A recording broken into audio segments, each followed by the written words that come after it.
एक बार गौतम बुद्ध अपने आश्रम में अपने सभी शिष्यों को शिक्षा दे रहे थे कि दुनिया की सबसे तेज छुरी हमारी जबान है और दुनिया के सबसे खतरनाक हथियार हमारे शब्द है, जो बिना किसी का खून बहाए लोगों को अंदर ही अंदर मार सकते हैं।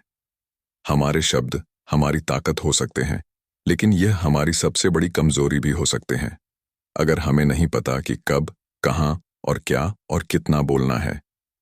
यदि हम सही समय पर सही इरादे के साथ सही शब्दों का प्रयोग करते हैं, तो यह हमें एक सफल व्यक्ति बनाता है।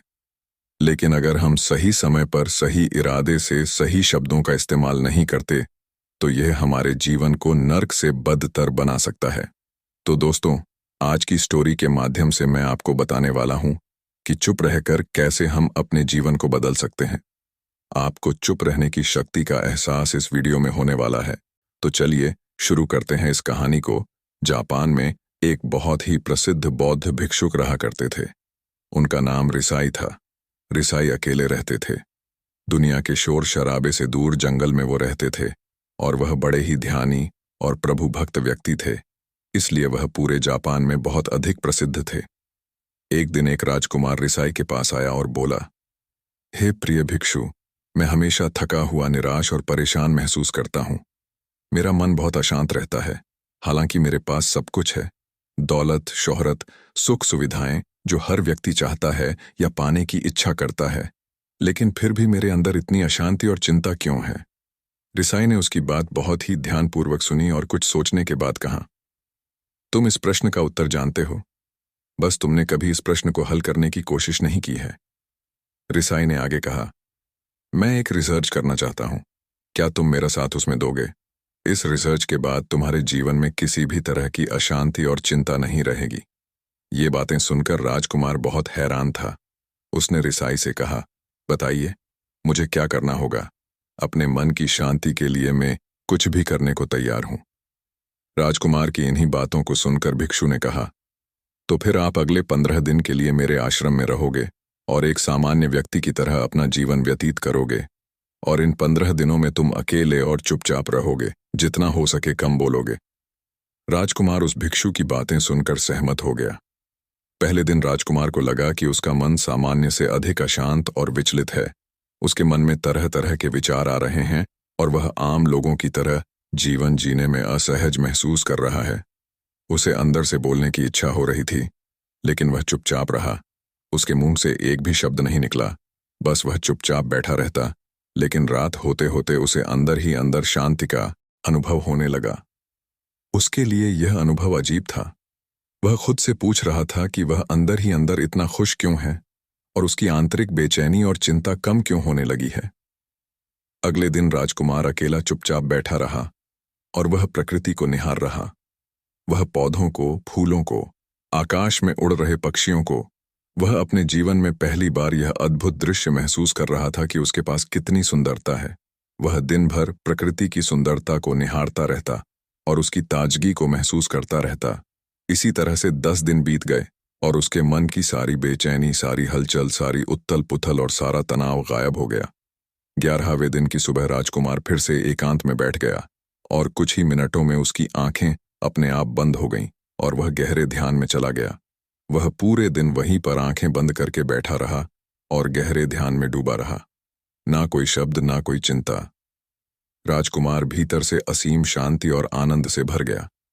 राजकुमार अपने बाकी के 4 दिन इसी तरह गहरे ध्यान में व्यतीत करने के बाद 15 दिन बाद रिसाई के सामने प्रस्तुत हुआ और रिसाई को प्रणाम करके बोला, प्रिय भिक्षु, मुझे उत्तर मिल गया कि मेरे मन में इतनी उथल पुथल और चिंता क्यों थी। मैं जान गया कि मेरा मन इतना अशांत और विचलित क्यों था। रिसाई मुस्कुराते हुए पूछा, बताओ, क्या उत्तर मिला तुम्हें? राजकुमार ने कहा, मैं आवश्यकता से अधिक बातें करता था। मैं किसी पर भी अपने शब्द और ऊर्जा व्यर्थ करता था। मैं दिन भर अपने लोगों से फालतू की बातें करता रहता और फिर उन्हीं के बारे में अकेले में सोचता रहता और ज्यादातर समय नकारात्मक ही सोचता रहता। इस तरह मैं बस अपना समय बर्बाद कर रहा था। ज्यादा बोलने और नकारात्मक सोचने की वजह से मेरा मन अशांत और बेचैन हो गया था और इसी वजह से मैं किसी भी काम को ठीक से नहीं कर पा रहा था, जिसकी वजह से मैं हर काम में असफल होने लगा और फिर इन्हीं लगातार मिलने वाली असफलताओं की वजह से ही मैं और भी उदास और चिड़चिड़ा हो गया। इन्हीं सभी चीज़ों की वजह से मेरा जीवन नष्ट हो रहा था, लेकिन यहाँ पर बिताए हुए 15 दिन मेरे लिए पूरी तरह से अलग थे। मुझे कुछ अलग ही एहसास यहाँ पर हो रहा था। अब मुझे ऐसा लग रहा है मैं अपना जीवन पूरी तरह से जी रहा हूँ, लेकिन इससे पहले मैं अपना जीवन गलत तरीके से जी रहा था और मैंने यह भी सीखा कि हमें सिर्फ ध्यान करने की ज़रूरत नहीं है। ध्यान अपने आप होता है जब हम इस शांत और मौन होते हैं। ध्यान के पिछले कुछ दिनों के दौरान मैंने जो पहली चीज़ सीखी वह यह है कि मनुष्य के जीवन के सबसे महत्वपूर्ण घटना स्वयं को जानना है। यह सुनकर रिसाई ने कहा, सिर्फ तुम ही नहीं, दुनिया में ज्यादातर लोग जरूरत से ज्यादा बोलते हैं। आज भी लोग ज्यादातर समय केवल एक दूसरे को नीचा दिखाने के लिए ही बोलते हैं। कुछ लोग ना चाहते हुए भी बातें करते हैं और अपना जीवन बर्बाद कर लेते हैं। रिसाई ने राजकुमार को चुप रहने का महत्व समझाते हुए कहा, एक बार गौतम बुद्ध से उनके शिष्यों ने पूछा, प्रिय बुद्ध, आप ज्यादातर समय चुप क्यों रहते हैं?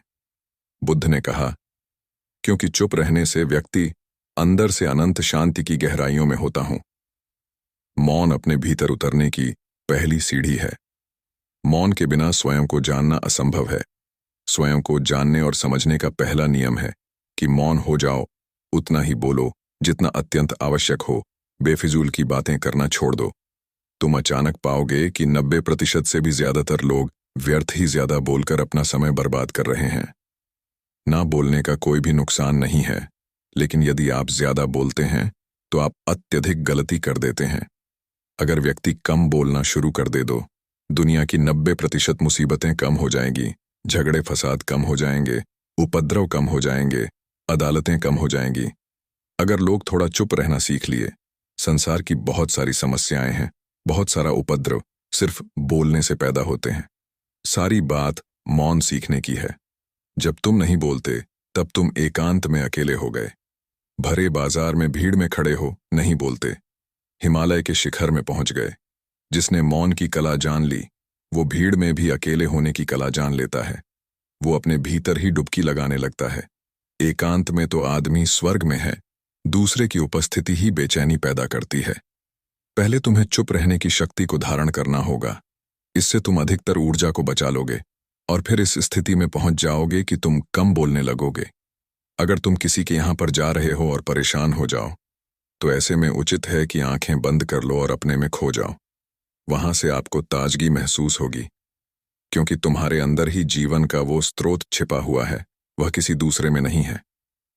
इसके बाद राजकुमार उस रिसाई से पूछते हैं, आखिर कौन हमें अपने अंदर तक लेकर जाएगा? ये बातें सुनकर रिसाई बुद्ध कहते हैं, तुम्हें स्वयं ही अपने अंदर उतरना होगा और वहीं से परम राज्य जीवन का आनंद ले पाओगे। आनंद का यहीं से जन्म हुआ है, यहीं से तुम मौत में डूब जाओगे। यही तुम्हारा सूरज उदय होगा और यहीं से अस्त होगा। इसी प्रकार तुम बार बार डुबकी लगाओ। जब भी तुम डुबकी लगाकर लौटोगे, वहां से तुम पाओगे फिर ताजगी भरी जीवन की नई संपदा मिलेगी। इस नई शक्ति के जन्म होने से तुम्हारी थकान गई, उदासी गई, चिंता गई। जैसे कोई स्नान करके लौटता है तो शरीर शीतल हो जाता है, शांत हो जाता है। ऐसे ही जब कोई भीतर से साफ होकर वापस आता है, मौन में स्नान करके लौटता है, तो समस्त अस्तित्व, समस्त व्यक्तित्व शांत और मौन हो जाता है, आनंदित हो जाता है। जब तुम आंतरिक मौन की उस पराकाष्ठा पर पहुंच जाओगे, तब तुम पाओगे कि बोलने से भी तुम्हारा मौन खंडित नहीं होता, वो बना ही रहता है। उसकी एक अंतर्धारा लगातार तुम्हारे भीतर बहती रहती है। तुम बोलते तो हो, तुम शब्द का उपयोग भी करते हो, लेकिन वो तुम्हारे मौन को खंडित नहीं कर पाती। एक बार गहरे मौन में स्थिर हो जाओ, फिर तुम्हारी वाणी में भी मिठास आ जाएगी। तुम्हारा बोलना संगीतपूर्ण होगा, तुम्हारा बोलना सत्य होगा। तुम बोलोगे तो दूसरों पर भी शीतलता छा जाएगी। जैसे ही तुम अंदर से चुप होते हो, तुम इतने शक्तिशाली होने लगते हो कि समाज की निर्भरता तुम छोड़ने लगते हो और तुम्हारे जीवन में एक मस्ती आती है जो केवल दीवानों के जीवन में होती है। तुम्हारे चेहरे पर एक नई रौनक आ जाती है। तुम्हारी आंखें किसी अमृत के समान हो जाती हैं और तुम अनंत शांति के समुद्र में डूबने लगते हो। इतना कहकर भिक्षु रिझाई ने अपनी बात खत्म की और वो मौन में चले गए। राजकुमार उनका धन्यवाद कर कर अपने महल में चला गया। दोस्तों, आपने भी अनुभव किया होगा कि बहुत ज्यादा बात करने से दिमाग अशांत हो जाता है, जिससे हम अपने दिमाग पर नियंत्रण खो देते हैं और साथ ही अपना ध्यान भी खो देते हैं। जो लोग बहुत ज्यादा बोलते हैं, उनके पास किसी एक काम पर ध्यान केंद्रित करने की काबिलियत नहीं होती। वो अपने किसी भी लक्ष्य पर पूरी तरह से केंद्रित नहीं कर पाते। अगर हमारा दिमाग एक जगह केंद्रित नहीं है, तो हम जीवन की सच्चाई नहीं समझ पाते और ना ही मनचाही सफलता कभी हासिल कर पाएंगे।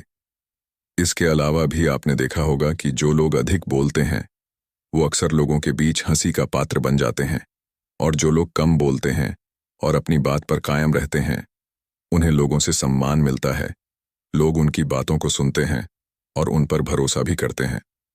जो लोग जरूरत से अधिक बोलते हैं और अपने विचारों के बारे में पक्के नहीं होते, उनका दिमाग स्थिर और विचलित रहता है, शोर से भरा रहता है, और एक अशांत दिमाग वाला व्यक्ति जीवन में किसी भी चीज में सफल नहीं हो पाता, क्योंकि वह किसी भी काम में फोकस नहीं कर पाता।